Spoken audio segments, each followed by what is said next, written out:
Than cars. Talk about frightening, and we're not joking, everyone. In Detroit, at least 16 homes sold for under $30,000 last week, with a 4-bedroom home selling for only $7,000.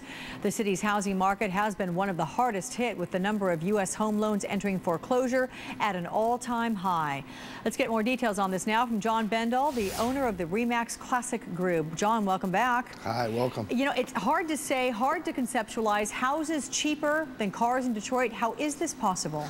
Yeah, it's amazing. You know, I don't think it's a housing or a housing market problem, more so as just the jobless rate over there. I mean, I think we have pockets in the United States that have challenges, but I think those challenges are based on, you know, their specific circumstances. Like Indianapolis, for example, is also high on foreclosure rates, and that's because there's been some overbuilding over the last 5 or 6 years. So you think these are situations that are unique to Detroit and perhaps to another degree Indianapolis, or could we see this happening in other parts of the country?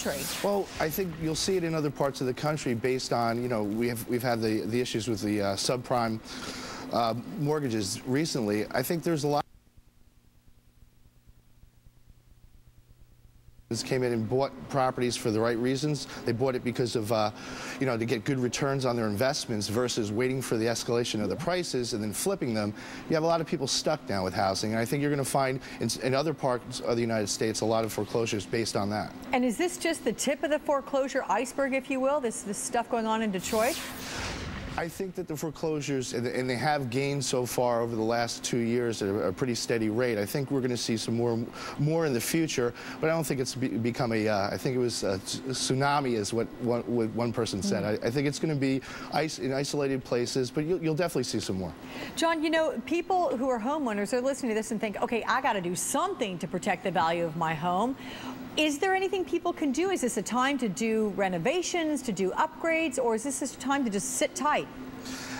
Over the course of history, no matter what, if you look at, you know, the ups and downs of the real estate market, as long as you're in it for the long term and you're in your house for a long term, it's going to appreciate. I mean, at least that's what it's been for the course of history. So hanging tight would be a good thing. The other thing is buy a house you can afford. Good point. How low do you think prices could go, and do you expect this situation this slide, if you will, to last long? Well, 7,000 is pretty low. I think here, at least in the East Coast, we found that we sort of, at least for the first, you know, for now, we bottomed out back in October, and we've been pretty steady, you know, going forward. We're not gaining as far as appreciation, but right now we're staying pretty good. Solid sales. Yep. Okay, John Bendall, the owner of Remax Classic Group. Thanks so much. My pleasure.